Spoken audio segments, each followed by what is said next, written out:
Assalamualaikum warahmatullahi wabarakatuh. Alhamdulillahirabbil alamin wa bihi nasta'inu ala umuri dunya waddin. Wassalatu wassalamu ala asyrafil anbiya'i wal mursalin sayyidina Muhammadin wa ala alihi wa sahbihi wa man tabi'ahum bi ihsanin ila yaumiddin. Subhanaka la ilma lana illa ma 'allamtana innaka antal alimul hakim. Amma ba'du fa inna asdaqal hadithi kitabullah wa khairal hadi hadi Muhammadin sallallahu alaihi wasallam. Di dalam tuntunan hadis dari kitab Sahih Bukhari Muslim kita melanjutkan dalam bab membunuh jiwa yang dengan cara yang tidak dibenarkan oleh Allah Subhanahu wa taala. Hadis yang sebelumnya dari Al-Thabit bin Dhahhak radhiyallahu anhu, akhbarahu anna bai'a Rasulullah sallallahu alaihi wasallam tahta asy-syajarati wa anna Rasulullah sallallahu alaihi wasallam qala man halafa ala yaminin bi millati ghairil islami kadiban fa huwa kama qala wa man qatala nafsahu bi syai'in udiba bihi yaumal qiyamati wa laysa ala rajulin nadarun fi syai'in la yamliku. Hadis yang sebelumnya dari Thabit bin Dhahhak radhiyallahu anhu mengajarkan ketika Rasul sallallahu alaihi wasallam membaiat orang-orang di saat baiat Ridwan di sebuah pohon. Kemudian Rasul sallallahu alaihi wasallam mengajarkan kepada orang-orang ini tadi, barang siapa yang bersumpah atas suatu sumpah yang selain melibatkan Islam, atau dia kemudian bersumpah akan seperti ini nanti akan murtad, kalau seperti ini nanti akan murtad, maka dia menjadi seperti apa yang dia sumpahkan. Dan kemudian Rasul sallallahu alaihi wasallam mengajarkan barang siapa yang bunuh diri dengan sesuatu, maka dia akan dia akan diadab oleh Allah Ta'ala dengan apa yang dia lakukan ketika masa hidupnya. Bunuh diri pakai pisau, ya nanti pakai pisau. Jadi begitu dibangkitkan oleh Allah Ta'ala, masuk ke neraka terus dijuju. Nanti dihidupkan lagi oleh Allah Ta'ala, tusuk lagi, mati lagi, wutu lagi, tusuk lagi, terus tidak akan ada selesainya. Dan kemudian Rasulullah SAW melanjutkan walaysa ala rajulin nadar, dan seorang yang bernadar dia tidak dianggap bernadar terhadap sesuatu barang yang tidak dia miliki. Makanya kalau nadar itu sesuatu yang dimiliki, karena kalau tidak dimiliki itu bukan nadar, namanya angan-angan kita. Nanti ya kalau saya punya mobil Alphard, nanti saya sodako segini. Tidak punya, sampai nanti tidak punya. Maka tidak jaga nadar, tidak punya. Terus sepeda motor saja satu itu sudah untung-untungan. Aku aja untung-untungan. Apalagi mimpinya ketinggian. Maka Rasulullah SAW mengajarkan tidak dianggap nadar seorang yang tidak memiliki sesuatu yang dia nadarkan. Model seperti itu tadi. Nanti kalau saya punya mobil ini saya akan sodako sekian. Tidak punya. Sampai mati tidak punya. Tidak dianggap sebuah nadar itu. Anaknya tanya, Ustaz itu siapa? Ustaz, orang tua saya itu nadar seperti itu. Tidak dianggap nadar sesuatu yang tidak bisa dilakukan. Nanti ya kalau saya berangkat haji, nanti satu kampung saya undang semua. Tidak berangkat sampai meninggal. Tidak kumpul uangnya. Memang tidak mampu. Tidak kumpul sampai meninggal dunia. Anaknya yang ditakdir oleh Allah Ta'ala bisa haji, sampai bisa haji 2 kali. Terus bagaimana Ustaz? Hajikan orang tua Anda, tapi nadarnya enggak. Orang tua saya nadar begitu, Ustaz, kalau nanti haji nanti mau undang orang satu kampung. Itu posisinya kalau orang tua Anda yang berangkat. Masalahnya hajinya digantikan oleh anaknya, batal haji. Nadarnya tidak ikut, ngapain nadarnya ikut? Karena beda kondisi sudah. Hadis yang selanjutnya dari Abu Hurairah radhiyallahu anhu. Qala syahidna ma'a Rasulillah sallallahu alaihi wasallam. Ini hadis yang lumayan panjang. Dari Abu Hurairah radhiyallahu anhu mengajarkan ketika kami hadir dengan perang bersama Rasul sallallahu alaihi wasallam, ini perang Hunain. ketika perang Hunain. Kemudian ada faqala li rajulin mimma yud'a bil islami hadza min ahlin nar.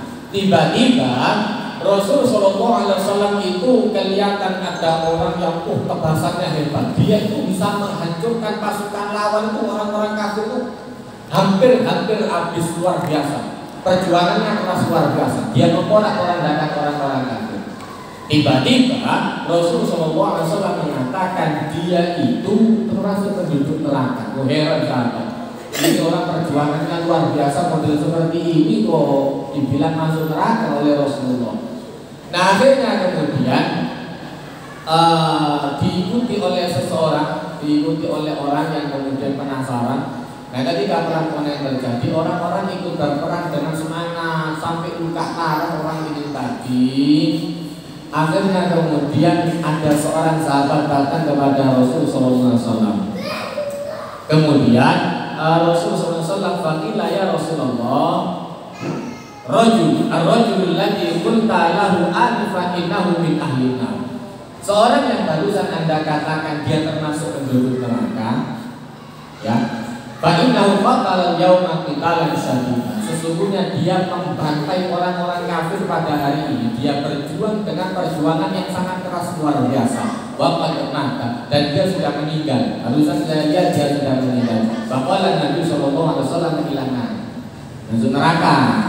Masuk neraka. Subhanallah. Bahkan ada ba'dul muslimin ayyartaba, hampir sebagian orang-orang muslim yang ada pada saat itu imannya berubah. Gak salah kalau Rasulullah. Pelajaran umum semua orang bisa terima. Pelajaran khusus gak semua orang bisa terima. Terutama pelajaran model-model seperti ini. Lalu cuma disuruh sholat, bahkan kabin terima. Semua orang bisa terima. Tapi begitu pelajarannya khusus, tidak semua orang bisa terima. Jangankan kita. Sekelas Nabi bingung kalau urusan seperti ini. Nabi Musa ketemu sama Nabi Khidir. Pelajaran umum. Nabi Musa itu biasa ngajari kepada orang-orang pelajaran umum. Ilmu syariatnya besar. Nabi Khidir diberikan oleh Allah Ta'ala ilmu hakikatnya yang tinggi. Ilmu syariatnya Nabi Musa, pinjam kapal, diperlakukan dengan baik, dikembalikan dengan baik. Pinjam statusnya, itu nyewo, pinjam. Sampai di tengah jalan dijebol sama Nabi Khidir. Ilmunya Nabi Musa, pelajaran syariat, kapal jebol, karam, mati. Ini bunuh diri. Ini Nabi ngawur. Maka Nabi Musa nanya, kenapa Anda bolongi? Kenapa Anda rusak kapal ini tadi? Laqad ji'ta syai'an imra. Anda ini datang dengan urusan yang aneh. Kapal sudah pinjam baik-baik, dipinjami, dirusak. Dan kata Nabi Khidir, alam aqul laka innaka lan tastati'a ma'iya sabra. Tidakkah saya katakan Anda tidak bisa sabar? Jalan lagi. Sudah jalan, ketemu ada anak kecil, anak gulam masih kecil, mainan sama teman-temannya. Yang dibunuh cuma anak itu. Datang dipelintir kepalanya, kretek, mati. Begitu mati Nabi Musa tanya, kenapa Anda bunuh anak ini? Aqatalta nafsan zakiyatan bighairi nafsin. Tidakkah Anda ini sudah membunuh? Kenapa Anda bunuh jiwa yang masih suci? Anak ini masih suci. Tak tepat, ini ada sesat, ngawur. Laqad ji'ta syai'an nukra. Lebih tinggi. Tadi imra, sekarang nukra. Tadi yang agak aneh. Anda ini aneh. Kapal benar-benar dibolongi. Sekarang mungkar. Ini mungkar ini. Kita harus amar ma'ruf nahi munkar. Tepat. Masa anak lewat ngawur-ngawur dibunuh. Kata Nabi Khidir, alam aqul laka innaka lan tastati'a ma'iya sabra. Kan tadi saya sudah bilang Anda tidak bisa sabar. Ilmunya beda. Nah, dari pelajaran itu pun kita tahu bahwa ketika pelajaran khusus tidak semua orang bisa terima, tidak semua orang bisa terima. Di pelajaran umum suruh sholat, suruh zakat, kabeh bisa terima. Yang maksiat orang preman, yang maksiat bisa semua orang terima. Begitu kelihatan kiainya yang maksiat 1001 yang masih dengarkan pengajiannya. Buyar dia, buyar. Sudah pondok anak dikurung ngawur, Ustaz. Ngawur. Kalau kelihatan maksiat, makanya 1001 pelajaran seperti ini. Nah maka kemudian ketika Rasulullah SAW bilang orang ini masuk neraka, hampir 80% dari sahabat itu tidak percaya. Masa orang yang hebatnya seperti ini, katanya kalau orang berperang itu masuk surga, jihad fisabilillah. Ini orang sudah membela agama, yang dibantai orang-orang kafir yang dibunuh sama orang ini dengan jasa kita, kata beberapa sahabat, dengan jasa kita banyak orang ini. Yang menakuti orang kafir justru orang ini, kita enggak. Kita paling bunuh 1, 2, 3, ini hampir 10 lebih. Kok dibilang sama Rasulullah masuk neraka, subhanallah. Akhirnya kemudian diselidiki. Ada seorang yang menyelidiki masalah ini tadi, karena tidak masuk akal orang membela kok bisa masuk surga, masuk neraka, ini apa caranya? Akhirnya kemudian ada seorang yang datang kepada Rasulullah SAW. Dia mengatakan, ya Rasulullah, orang yang Anda bilang tadi masuk neraka itu dia membela agama kita, dia berjuang mati-matian. Kemudian dia menerima luka yang sangat parah, jelas lawannya orang banyak. Dia menerima luka yang sangat parah, luar biasa.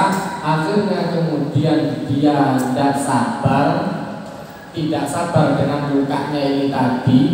Dia meletakkan pedangnya di ujung tangan, ditusukkan di dadanya, mati.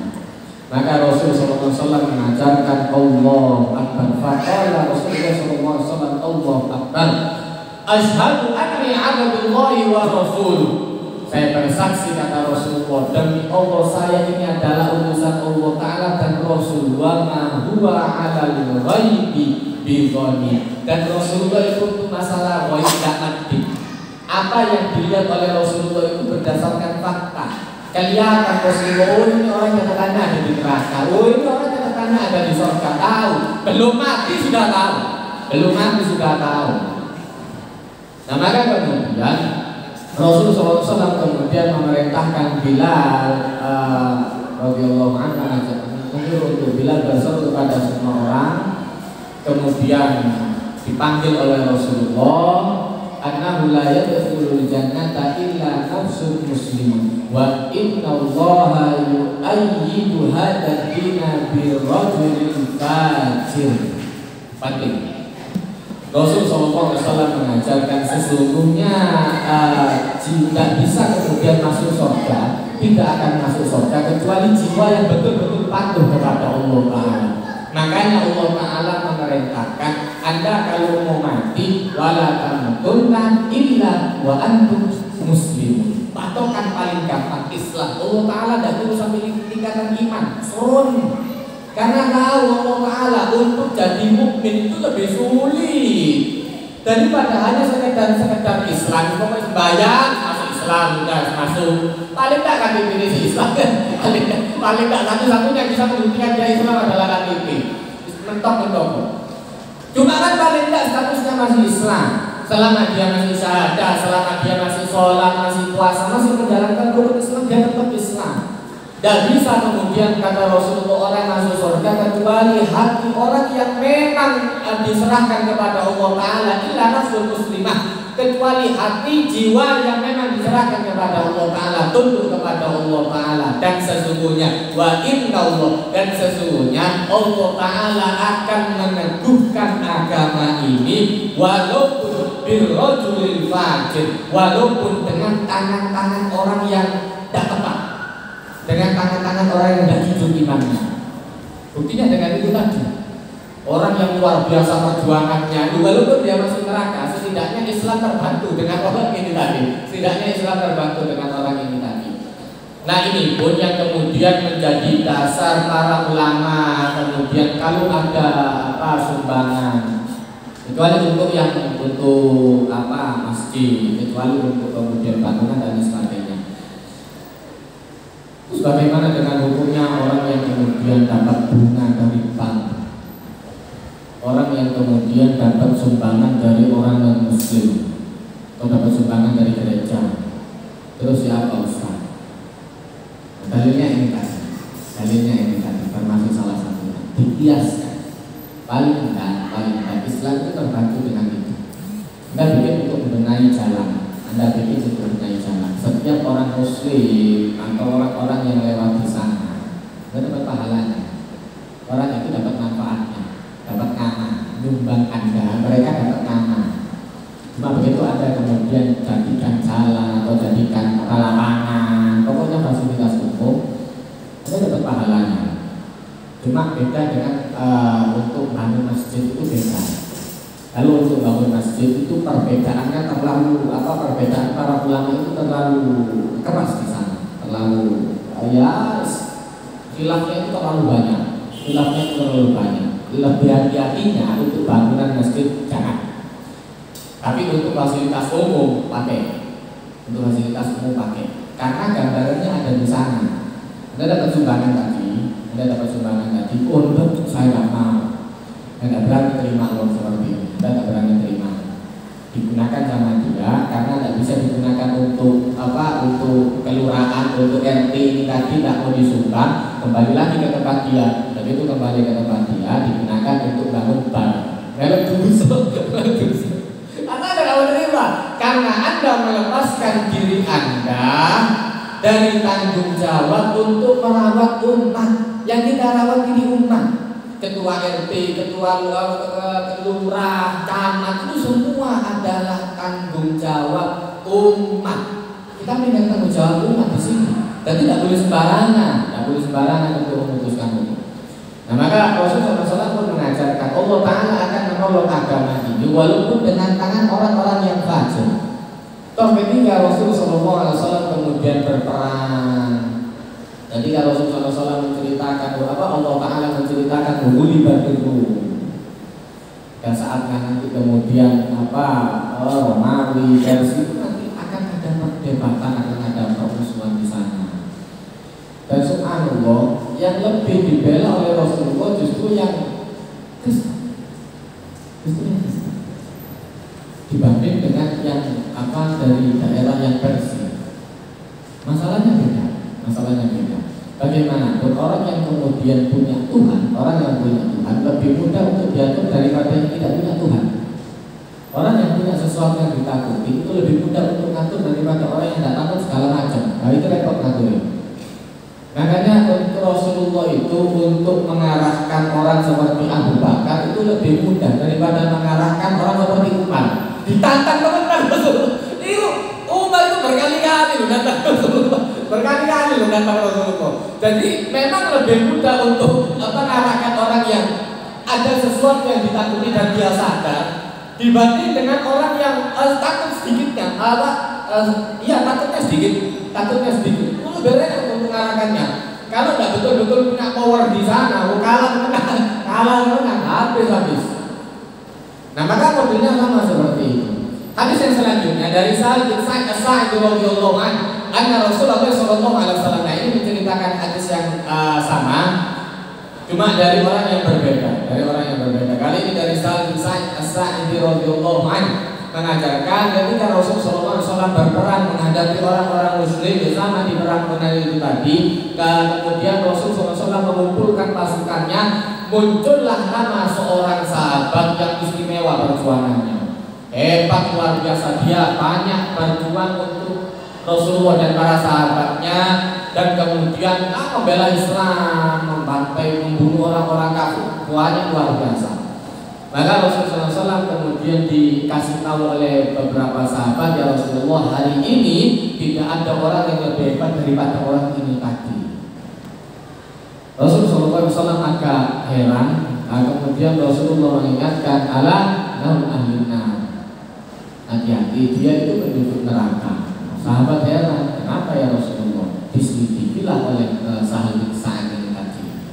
Begitu diselidiki oleh Sahal bin Sa'id, kemudian dia mengatakan kepada Rasulullah, ya Rasulullah, karena Anda bilang tadi dia penduduk neraka, saya heran, masuk akal, ya apa caranya? Akhirnya saya kejar, saya ikuti sampai di mana dia membunuh, ikut berangkat ke sana, dan dia ini banyak kejar orang-orang kafir. Orang lari ke sana dikejar, ke sana lari ke sana dikejar terus. Sama Salim Sa'id ini kemudian diikuti terus sama Salim Sa'id ini tadi.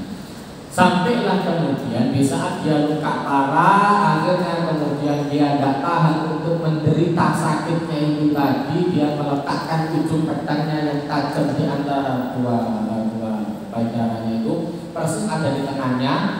Kemudian dia jatuhkan badannya ke bawah, ke cocok jeres.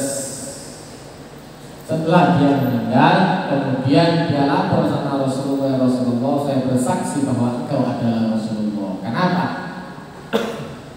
Dia menceritakan kasus yang barusan itu tadi. Karena saya bingung Rasulullah, saya ikuti orang ini karena saya tak paham, saya ikuti, saya selidiki, ternyata kejadiannya seperti itu. Maka Rasulullah SAW mengingatkan, inna rajulan la ya'mala amala ahli jannati fima yabdu linnas wa huwa min ahlina, wa inna rajulan la ya'mala amala ahli nar fima yabdu linnasi wa huwa min ahli jannah. Nah, karena Rasulullah SAW mengingatkan, ingat, terkadang yang Anda lihat ada seorang yang dia berbuat seperti perbuatan ahli surga, ibadahnya luar biasa, jihadnya luar biasa, dia mengerjakan perbuatan ahli surga, tapi sesungguhnya dia termasuk penduduk neraka. Dan ada kalanya orang yang Anda lihat nampaknya sepertinya dia penduduk neraka, amalnya tidak karu-karuan, ternyata dia penduduk surga. Nah, makanya kemudian apa yang kita lihat ini belum tentu menjadi dasar hukum. Apa yang kita lihat ini tadi belum tentu menjadi dasar hukum di akhirat. Jangan kita lihat orang rusak, belum tentu rusak. Ada cerita seorang alim luar biasa, hidupnya itu seumur-umur ketika dia dewasa itu ada di bar, di tempat diskotik. Orang alim ada di tempat diskotik, nggak masuk tempat dikomentari sama orang-orang. Sampai semua satu daerah itu menilai bahwasannya orang ini orang fasik, orang tidak kenal. Di saat ada dia berangkat ke masjid. Setelah selesai ada isya, setelah sholat selesai, dia ganti baju, dia masuk ke bar, itu akan tepat sembarangi berarti. Terus hukumnya ya apa Ustaz? Kalau bisik kenai opo. Dia masuk, kemudian dilihat sama orang-orang itu. Orang masjid itu sampai perlu berangkat ke bar, dan cuma jeleknya kita itu seringkali menilai dengan apa yang nampak dan tidak sampai selesai. Dan itu goi sampai selesai. Dilihat sama orang-orang ini tadi, dia dibeli, khamr itu dibeli birnya itu. Terkadang dia beli 1 botol, terkadang dia beli 2 botol, kalau ada rezeki lebih dia beli secukupnya uang itu tadi. Dibawa pulang. Oh, betulan nabung, gimana betulan nabung? Dia beda. Belum tahu. Pokoknya beli Ustaz, beli dia apa? Bebek pecah tapi nganggur lah. Kayak bakar omar ya. Belum tahu kita kan. Tidak langsung diputusi mau beli, berarti bakal diminum. Setiap hari kerjaannya seperti itu. Subhanallah. Istrinya itu sampai nangis. Dia cerita bahwasannya istrinya ini tadi ketika sudah meninggal, istrinya baru buka. Saya itu hampir tiap hari nangis kelihatan suami saya seperti itu. Saya tahu Anda ini orang baik, sembahyang subuh kena, sholat zuhur beres, semua ibadah itu dilakukan dengan baik. Tapi kalau Anda setiap habis selesai sholat isya Anda berangkat ke bar, terus Anda kerjakan yang seperti ini, orang kelihatan tidak baik. Orang akan menilai Anda tidak baik. Oh, tidak ada orang yang menyolati Anda. Tidak apa-apa. Nanti yang menyolati saya justru gubernur dan orang-orang alim yang ada di bawah gubernur. Subhanallah. Jadi itu orang alim ini mati. Tersebarlah berita bahwa orang alim ini mati. Kebetulan gubernurnya sedang kunjungan ke tempat itu. Bahwa orang-orang alim yang ada di sana. Dilihat ada orang meninggal, tangisan di rumahnya. Kenapa? Tidak ada yang menyolati suami saya. Ditanya kepada orang-orang kenapa tidak ada yang menyolati orang-orang ini tadi. Orang ini diceritakan oleh warga sekitar kepada gubernurnya, orang itu suka mabuk. Dia itu kalau malam berangkat ke bar beli bir, kemudian dibawa ke rumahnya, kan berarti mabuk. Sudah, ayo kita sholat. Karena tidak ada yang menyolati, gubernur bersama orang-orangnya ini tadi jajarannya yang menyolati. Setelah selesai disolati, kemudian dimakamkan, tanya baru kepada istrinya. Begitu tanya kepada istrinya, baru diceritakan oleh istrinya, suami saya itu setiap pulang dari bar bawa homernya itu dibuka, dituang ke kakus, dituang ke WC. Kemudian dia sujud, dia berdoa kepada Allah Ta'ala, ya Allah, pada hari ini saya melepaskan satu jiwa orang, ya Allah, satu hamba. Mudah-mudahan dengan satu bir yang saya buang ini tadi, ada satu orang yang tidak keumanan, ada satu orang yang tidak kebagian untuk minum bir, tidak jadi mabuk pulang. Saya menyelamatkan satu orang, ya Allah. Kadang dia pulang bawa dua, saya menyelamatkan dua. Ya segini ya Allah yang saya bisa sedekahkan untuk kebaikan, ya Allah. Saya tidak bisa lebih. Tak beli karena waktu itu pulangnya tidak mungkin banyak. Kalau sekarang kelihatan untung, tambah pulangnya berapa krak. Yuk kalah. Orang alimnya yang kalah kalau modelnya gitu. Repot. Karena zaman dulu pulangnya juga sulit. Maka kemudian dia bayangkan seperti itu. Begitu dibuang satu, ya Allah saya menyelamatkan satu orang. Paling tidak kalau ada yang datang ke sana akhir-akhir, dia tidak jadi mabuk karena kehabisan botolnya sudah saya beli. Mudah-mudahan dengan ini saya dapat pahala. Setiap hari amalnya seperti itu. Baru diceritakan kepada orang-orang, baru minta maaf orang-orang. Nah itu yang kemudian masuk ke dalam hadis ini. Apa yang kita lihat sepertinya perbuatan orang yang buruk, orang yang tidak baik, ternyata dia orang yang baik. Dan Allah Ta'ala menetapkan dia ini sebagai penduduk surga. Dan bukan kita yang menetapkan. Ini orang baik, saya doakan masuk surga. Ini orang yang tidak baik, saya doakan masuk neraka. Kok Anda yang menentukan? Anda mendoakan kebaikan bagus, tapi jangan sampai di hati kita itu ada feeling, ya Allah kalau tidak saya doakan orang ini bisa masuk neraka semua. Pokoknya Anda yang menentukan takdir. Hebat-hebat. Nah makanya kemudian untuk masalah husnul khotimah dengan su'ul khotimah ini penting.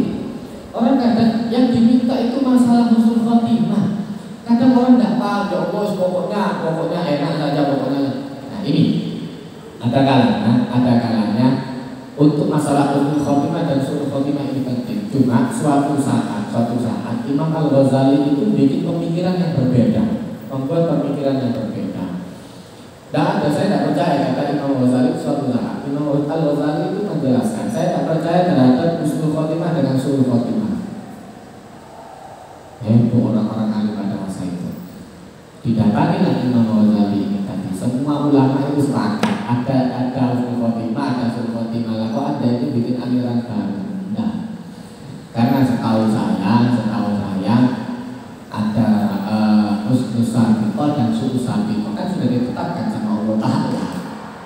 Jadi penutup umur kita itu sebetulnya sudah ditentukan oleh Allah Ta'ala, sehingga waktu untuk merevisi itu ada. Sementara keyakinan Anda husnul khotimah itu ada di penghujung usia dan su'ul khotimah itu ada di penghujung usia, sehingga tidak ada waktu untuk revisi. Mentok. Sama kayak anak kuliahan, suruh kemudian bikin makalah, yuk bikin makalah. Ini presentasi pertama, kedua, ketiga, keempat, sampai seterusnya. Begitu presentasi hari terakhir itu pula dinilai. Tidak ada waktu revisi. Jadi kalau elek, kalau bagus, Pak. Justru kalau di akhir, kata Imam Al-Ghazali, waktu minta revisinya itu tidak ada. Dan saya tahunya ini sudah ditetapkan oleh Allah Ta'ala dari awal, sehingga saya mintanya kepada Allah Ta'ala, ya Allah, seumpama akhir hayat saya itu tidak baik, tolong dirubah, diganti dengan yang baik. Dalilnya ada. Allah Ta'ala mengajarkan di dalam Al-Quran, yamhullahu ma yasha'u wa yuthbit wa indahu ummul kitab. Allah Ta'ala bisa menghapus urusan, dan Allah Ta'ala bisa menetapkan urusan. Ini ada di dalam surat Ar-Ra'd. Dan di dalam tafsir Ibn Katsir, di saat Imam Ibn Katsir menjelaskan hal ini tadi, dikutiplah sebuah riwayat dari Abdullah bin Abbas menjelaskan sesungguhnya Allah Ta'ala tiap hari Allah Ta'ala itu melihat catatannya yang ada di Lauhul Mahfuz. Catatan takdir itu setiap hari dikoreksi oleh Allah Ta'ala sebanyak 360 kali koreksi. Ditulis terus Allah Ta'ala, dikoreksi sampai 360 kali. Dan ada yang ditetapkan oleh Allah Ta'ala, ada yang diganti oleh Allah Ta'ala. Di dalam riwayat yang lain, hadis dijelaskan bahwa antara takdir dengan doa, inna doa wal qada, sesungguhnya doa dan ketetapan Allah Ta'ala ini saling berlomba. Lebih cepat yang mana? Kalau lebih cepat ketetapan Allah Ta'ala, ya jadinya seperti itu. Tapi kalau lebih cepat doa kita, dan itu yang diberikan oleh Allah Ta'ala, apa yang kita minta dikabulkan oleh Allah Ta'ala, bisa. Jadi pemikirannya Imam Al-Ghazali sampai sana. Begitu dijelaskan seperti itu, oh iya masuk akal. Katanya para ulama masuk akal. Kalau modelnya seperti itu masuk akal.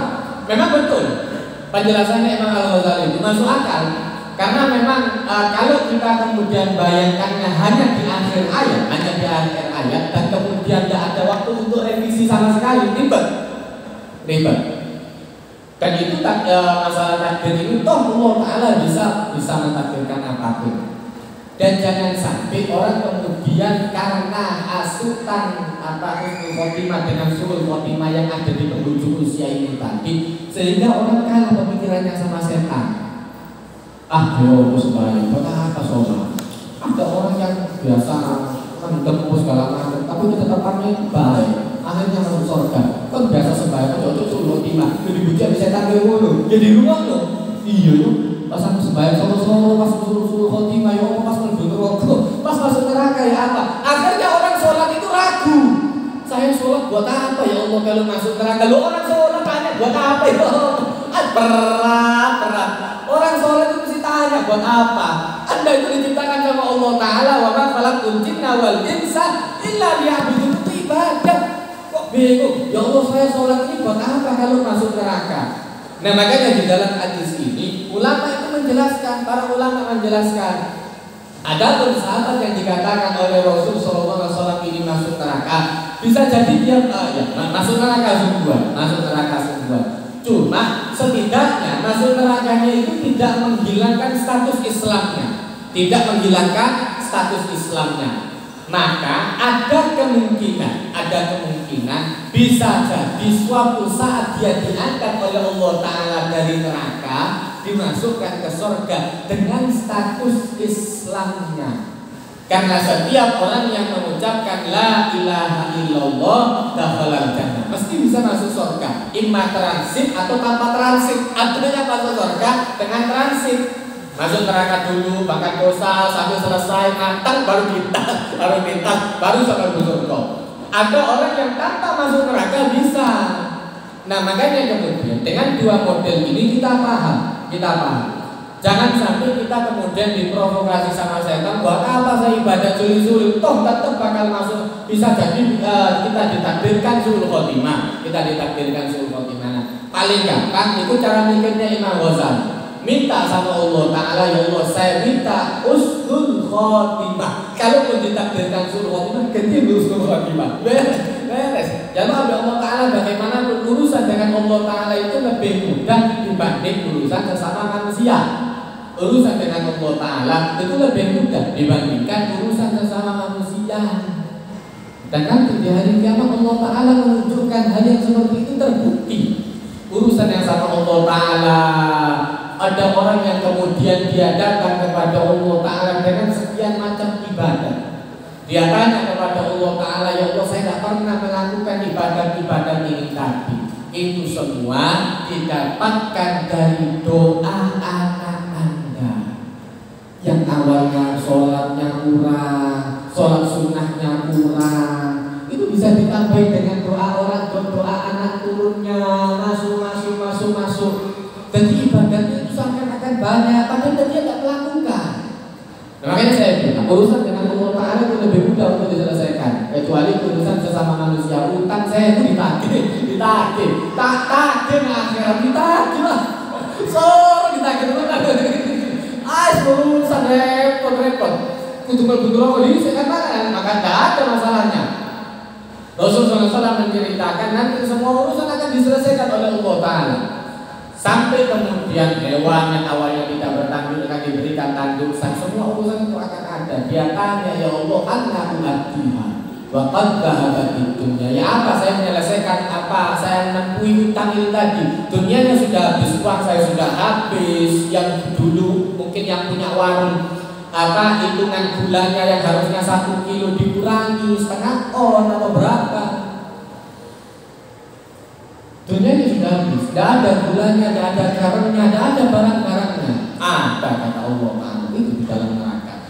Dia masuk ke neraka, keluar lagi, dipikul jatuh lagi barangnya, dia masuk keluar lagi. Rasulullah SAW menceritakan wahwa fi qa'i jahannam sab'ina khalifan. Dia berada masuk keluar di neraka jahanam itu 7 masa, 7 tahun. 7 tahun hitungan akhirat, 1 harinya 1000 tahun. 1000 kali 1000. Entek di sana kalkulator itu. Ya. Sak matang-matang hilang pun. Itu cuma gara-gara gula setengah ton. Jadi transit. Makanya hati-hati urusan masalah sesama manusia ini selesaikan ketika kita ada di dunia. Urusan kepada Allah Ta'ala itu lebih mudah dibandingkan dengan urusan sesama manusia. Hadis yang selanjutnya dari Jundub bin Abdillah, Jundub bin Junadah radhiyallahu anhu, fi hadzal masjid wa ma nasina mundu hadatsana wa ma nakhsha an yakuna Jundub kadzaba ala Rasulullah sallallahu alaihi wasallam. Dari Jundub bin Abdillah ini menjelaskan, saya mulai dikasih tahu oleh Rasulullah di masjid ini, saya ingat dan saya tidak lupa sama sekali, dan saya takut kalau tidak saya sampaikan kepada orang-orang. Akhirnya kemudian dia sampaikan, qala Rasulullah sallallahu alaihi wasallam, kana fi man kana qablakum rajulun bihi jurhun fajazi'a fa akhadha sikinan fa'azza biha yadahu fama raqa'a damu hatta mata. Qala Allah Ta'ala badarani 'abdi bi nafsi haramtu 'alaihi jannah. Dari Jundub bin Abdillah menjelaskan, sesungguhnya Rasulullah SAW bersabda, ada orang sebelum kalian, kata Rasulullah, ada orang sebelum masa kalian, dia menderita luka, dia tidak tahan dengan lukanya, dia ambil pisau untuk mencungkil lukanya. Udun atau borok, tambah dicungkil boroknya.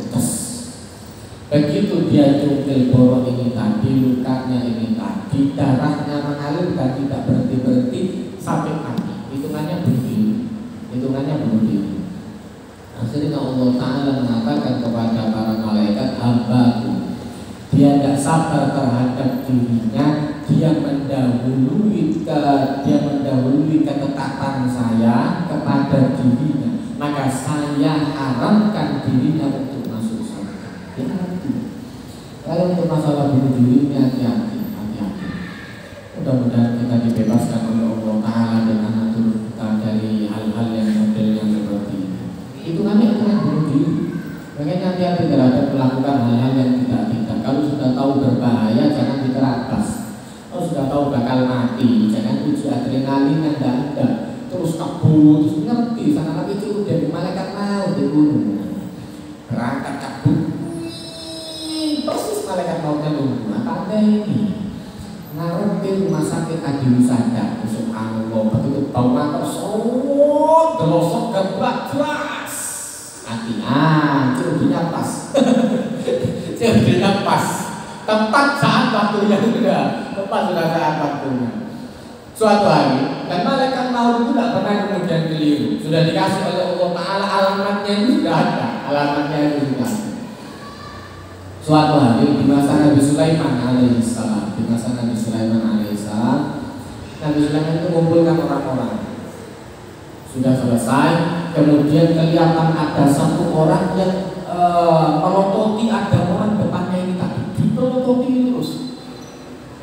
Ketakutan orang ini tadi, dia minta tolong, dia nanya kepada orang yang melototi dia ini tadi, kenapa? Kata orang yang melototi dia ini tadi, Anda itu nanti setelah duha Anda itu ditakdirkan oleh Allah Ta'ala mati. Betul? Iya. Ngomong sama Nabi Sulaiman, ya Nabi Allah, terbangkan saya ke daerah India, berangkat ke Palestina India. Setelah berangkat, sampai di sana, diterbangkan dengan anu. Nabi Sulaiman nanya kepada orang yang melototi ini tadi, kenapa Anda melototi? Saya ini malaikat maut. Saya heran. Sebetulnya Allah Ta'ala nyuruh COD-nya di India. Orang ini tak lihat sampai pagi tak lihat, umpama kemudian jam 8, jam 7 ini masih di Palestina atau perjalanan ini. Saya disuruh sama Allah Ta'ala nunggu di India. Saya lihat dia sekarang masih ada di sini. Ya apa cara berangkatnya? Dan lebih kurus, mari budak berangkat persis. Awalnya tutup, malaikat mau ditutup. Betul sih. Pas katakan itu. Makanya Allah Ta'ala menceritakan ayat-ayat, walaupun Anda di mana saja, Anda ada di mana saja, yudrikumul mautu walau kuntum fi burujin musyayyadah. Dimanapun Anda berada, maut itu pasti akan datang kepada Anda walaupun Anda di benteng yang kokohnya luar biasa. Wah, mati. Bisa diri segala macam, terus mau semangat wis kabeh ngomong sana. Cantengan. Cuma kalau cantengan. Ditarik, itu kemudian dipenam, jadi ketini mereka mati. Dan bisa. Ketetapan Allah Ta'ala itu kalau memang sudah datang, tidak bisa diundur. La yastakhiruna sa'atan wa la yastaqdimun. Tidak akan mundur dan tidak akan maju, persis pada waktu. Hadis yang selanjutnya dari Abu Hurairah radhiyallahu anhu. Berapa menit? Hadis yang selanjutnya dari Abu Hurairah radhiyallahu anhu mengatakan, akhbarana Rasulullah SAW, kalau Rasulullah SAW mengabarkan kepada kami ketika perang Khaibar, Rasulullah menaklukkan daerah Khaibar itu tadi, ghanimah yang diperoleh itu tidak ada emas dan tidak ada perak. Yang ada itu hanya kemudian binatang ternak, lembu, pakaian, peralatan dan lain-lain. Kemudian ketika Rasulullah sampai di Wadi Qura, Rasulullah diberikan seorang hamba sahaya, kemudian dari suatu kaum ada dari seorang yang bernama Rifa'ah bin Zaid. Hamba itu menurunkan kendaraan, tiba-tiba ada anak nyasar, jatuh das kepada orang yang mati. Begitu mati sahabat teriak, untuk syahid masuk surga, pulang dari perang. Tiba-tiba Rasulullah SAW mengatakan, saya lihat dia ini ada di neraka. Kenapa? Selendang yang ada di lehernya itu belum dibagi. Ghanimah perang belum dibagi. Takjub, dorong dibagi takjub untuk rokok. Dia masuk neraka, selimut yang ada, selendang yang ada di lehernya yang dia pakai itu belum dibagi ghanimah. Maka dia disiksa. Saya lihat kata Rasul, selimut itu ada di dalam neraka dan itu yang jadi baranya. Panas lehernya gara-gara itu tadi. Akhirnya datang seorang yang ngambil kayak gitu juga, ngecop gitu juga, bawa sandal. Ya Rasulullah, ini sandal gak jadi. Takut orang ini. Saya gak jadi ya Rasulullah, ini sandal dari ghanimah yang belum dibagi. Satu sandal atau dua sandal yang dicuri dari seseorang, dia bisa masuk surga dan dia bisa masuk neraka gara-gara ghanimah yang belum dibagi. Jatah saya weruh, tapi kalau belum dibagi jangan diambil dulu warisan, belum dibagi, tak cuk, aku dulu sini di sini. Hati, dihitung dulu, dilihat nilainya berapa, setelah ketemu baru Anda nilainya Anda dapat sekian, dapat 5 juta. Ambil barang yang mana yang nilainya sekiranya 5 juta. Terus dulu apa aku juga iki. Ini sing lain pengen coba iku pisan berdoa. Sing lain pengen coba iku pisan. Akhirnya jadi gara-gara hal yang seperti mudah-mudahan bermanfaat. Barakallahu Quran al-azim wa nafa'ani wa iyyakum bima fihi minal ayati wa dzikril hakim wa taqabbala minni wa minkum tilawatahu innahu wal ghafurur rahim. Allahumma arhamna bil Qur'an waj'al lana imanan wa nuran wa hudan. Amin. Wa dzakirna mimma nasina wa 'allimna mimma jahilna warzuqna tilawatahu ana al-layli wa atrafan nahar waj'al lana hujjatan ya